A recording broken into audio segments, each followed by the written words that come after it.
Welcome into the Rock Pod. I am John Gay from Jag and Detroit Podcasts. I am Lisa Bibby, your local realtor with Keller Williams Advantage. I am Andrea Arndt, an attorney at Dickinson Wright. And I'm Trish Caruth, third-generation jeweler and owner of Your Personal Jeweler. Today we welcome Justine Bennett from Oliver's Foundation and Oliver's Beer Biscuits. It is so great to have you with us, Justine. Give us a little bit about your background, how you started the Beer Biscuits, and how that led to the foundation. My background is in nutrition and food science. I have a bachelor's from Madonna University.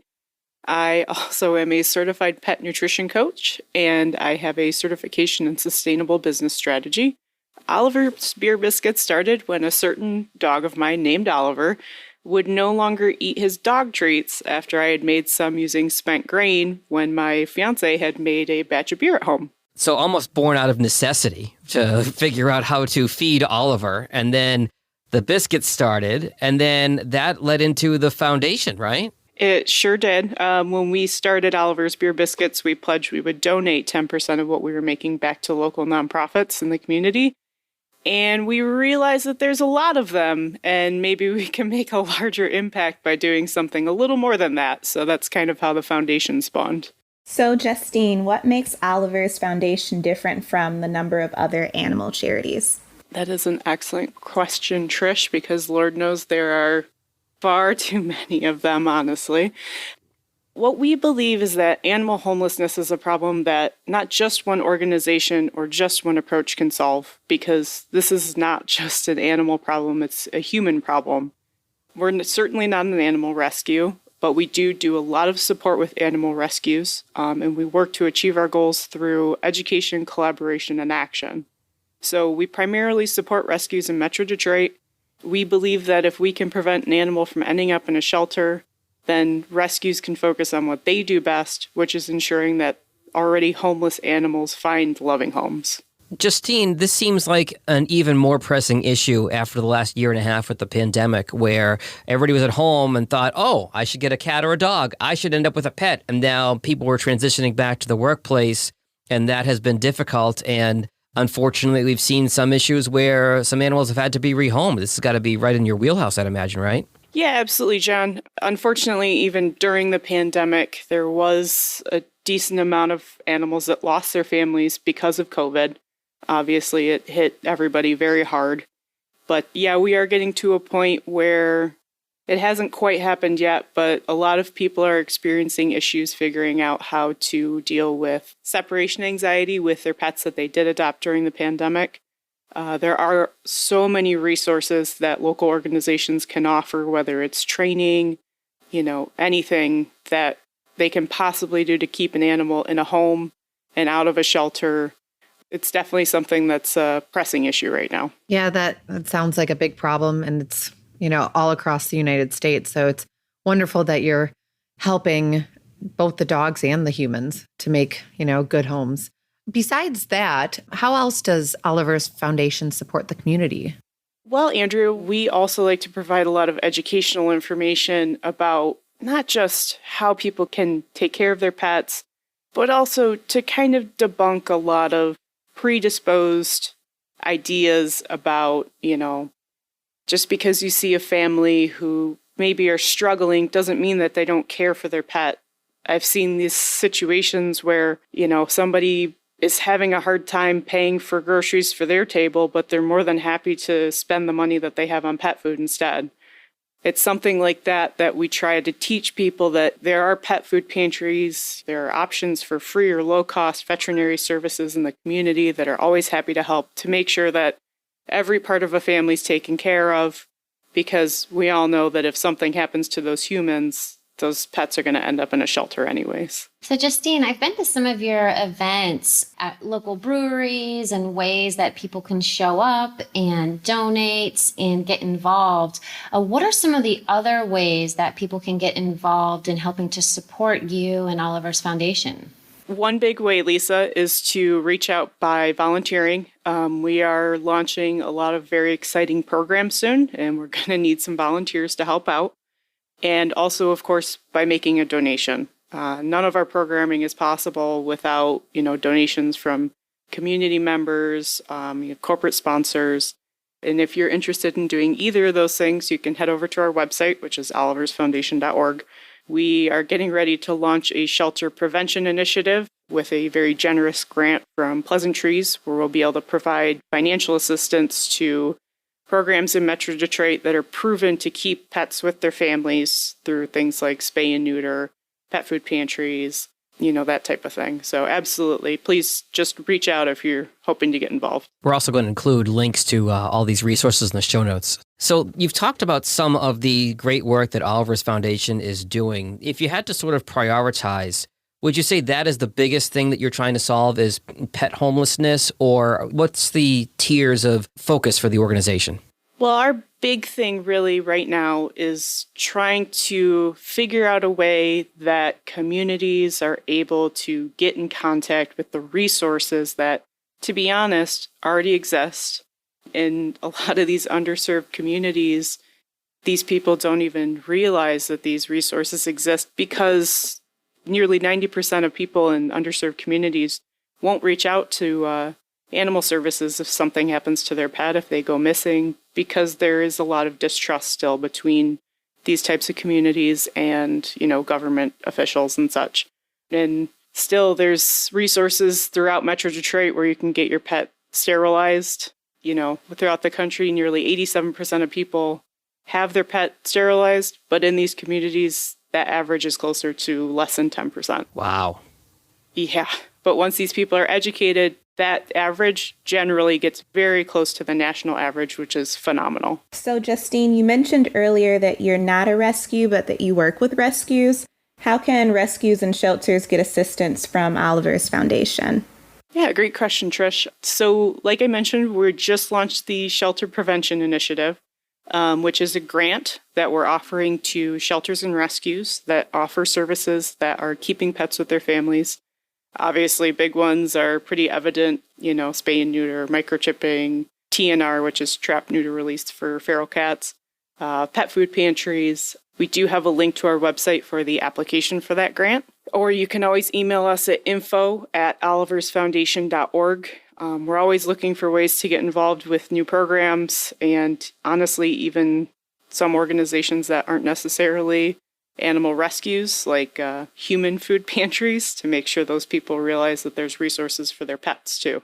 So Justine, I bet you get this question asked a lot, so I'm going to ask you again. What is with the beer in Oliver's Beer Biscuits, and are you feeding beer to my dog? Yes, Lisa, you don't want to know how many times I've been asked this question. I can promise you that if your dog eats Oliver's Beer Biscuits, they will not become intoxicated. Beer is made by using grains, including barley, rye, wheat, those types of things. When somebody goes to make beer, they steep those grains in water, which is called mashing. Those grains a lot of times normally just end up in a landfill because there's not very many places that will take them besides a farm. And there's, I'm pretty sure, more breweries than farms nowadays. So those grains that we take, which have a lot of sugar drawn out of them, are what we use to make our treats with. That's the spent grain that you've mentioned before. Why spend that extra effort, Justine, to recycle these ingredients? What's the motivation there? Well, there are several benefits. One big one is actually for the dogs themselves. By using spent grain, and we now offer a product using vegetable pulp, our line of treats called Rivers Rescue Treats, and CBD treats that we're using also the vegetable pulp for. We are able to use those wholesome ingredients, which are lower in sugar and high in fiber. Great for dogs. Another thing that would be great for humans, honestly. But the other big reason is for the environment. Every bag of Oliver's Beer Biscuits and of Rivers Rescue Treats repurposes nearly 1/4 pound of spent grain and over 1/2 pound of vegetable pulp, respectively. These types of things otherwise would likely just end up in a landfill, which would then rot and produce methane gas, which I'm sure a lot of us have heard is a greenhouse gas that is partially responsible for climate change that we're currently going through. So a couple different reasons it's a pretty good product. Aren't dogs often allergic to grain? Well, Trish, just like people, some dogs are allergic to grain, but the most common dog food allergies are actually beef, dairy, and chicken, which are, I'm pretty sure, in 90% of dog food. Pet food trends usually follow human food trends, which obviously are created by large corporations with popular marketing campaigns. Grain-free dog food started around the same time that grain-free human food did. But lately we found that the best thing that you can feed your dog is a healthy, balanced diet that, of course, would avoid anything that they're allergic to. Do you sell anything other than biscuits at your store? So, Andrew, we actually don't have a storefront, but we do sell through several breweries in Metro Detroit, including Urban Rest in Ferndale, Cadillac Straits in Madison Heights, Beards in Petoskey. We also do sell at most of the Premier Pet Supply locations. And, of course, on our website, oliversbeerbiscuits.com. We are launching a new line of product with Pleasantries, where we're creating a CBD treat made mostly from pork bone broth and dyed using our vegetable pulp. But outside of that, we really try to stick to what we know, and at this point in time, it's definitely become dog treats. Well, I know my dog loves your treats, and it's fantastic for them to be able to get something that's nutritious and helping the environment. And now we're going to get into our favorite part of the segment. It is time for our Fishbowl Question of the Day, where we pull a totally random question for you. So, Trish, can you pull the Fishbowl Question of the Day? Absolutely. Let's see what we get. Justine, what was your favorite Halloween costume and how old were you when you stopped trick-or-treating? Well, Trish, this is probably not going to be that shocking for everybody, but my favorite costume was probably, and this was a very long time ago, when I dressed up as Scooby-Doo for Halloween. Yes! I won't lie. I'll be totally honest about it. Either that or Ninja Turtles. Please tell me you can talk like Scooby-Doo, and I want to hear it. Oh, no. No. I just want to know which Ninja Turtle, Justine. All of them had to be associated with the color of their bandana, John. Were you all of them, or were you one? Because Michelangelo was orange, Raphael was red, Donatello was purple, and Leonardo was blue. Blue Leonardo, John. Come on now. All right, okay. Only because it was my favorite color, and that was it. And he was kind of the leader anyway, so. And he had the cool weapons. Wow, John, I didn't realize you were such a ninja fan. All the figurines, my brother and I play with them all the time. Yep. So at what age did you stop trick-or-treating then? Oh, the last time I remember trick-or-treating was probably early high school. So that was probably about it for me. Ran through my friend's subdivision, and that was all. So, yeah. Well, Justine, it's been great getting to know you and the foundation and all the great work you do. I'll mention that, we've talked a lot about dogs today, but you also take care of cats as well, right? Yes, absolutely. And to be quite honest, there's a much bigger issue going on right now with stray and feral cats. And if anybody's interested in how they can get involved with that, once again, still feel free to reach out. And what is the website and where are you on social media? So we're on Facebook and Instagram with both Oliver's Beer Biscuits, Rivers Rescue Treats, and Oliver's Foundation. We also have our website, oliversfoundation.org and oliversbeerbiscuits.com. You can reach us on either site for any resource that you need. And you do such great work with all of these organizations, Justine. If you have any free time, what do you do for fun? Lately I've gotten really into gardening, which I think is a big thing a lot of people did during this last year and a half. I grew up, my parents would always do the vegetable garden thing, but I converted all of my gardens to pollinator gardens over the last year and a half. Shocking, I know that I seem totally unconcerned about the environment, but yeah. What is a pollinator garden? Can you explain that term? I sure can. That could be a whole other podcast episode, John, to be honest with you. So essentially what it is that you're using native plants that would encourage pollinators, your bees, butterflies, the list goes on, to continue to pollinate flowers. It provides them with nectar that they don't get from non-flowering plants. And all around, to be honest, it just creates a healthier environment for your plants, your trees. But yeah. Well, thank you so much for joining our podcast. It was great to get to know you and hear more about your foundation and your business. So my name is Andrea Arndt. I am an intellectual property attorney at Dickinson Wright, and I help my clients protect their inventions and build their brands. You can find me on LinkedIn and on our company website, www.dickinsonwright.com. I'm Trish Caruth, third-generation jeweler and owner of Your Personal Jeweler. I specialize in creating custom engagement, wedding rings, and fine jewelry.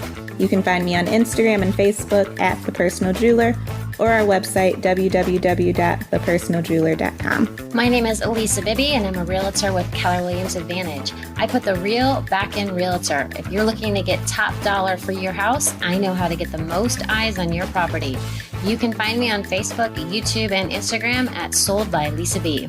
And I'm John Gay from Jag in Detroit Podcast for help creating a podcast, improving your podcast, or podcast consults. You can find me at jagindetroit.com or on social at jagindetroit. I want to thank you for listening to this episode of The Rock Pod presented by the Royal Oak Chamber of Commerce. For more information on the Chamber, you can go to royaloakchamber.com. Thanks, everyone.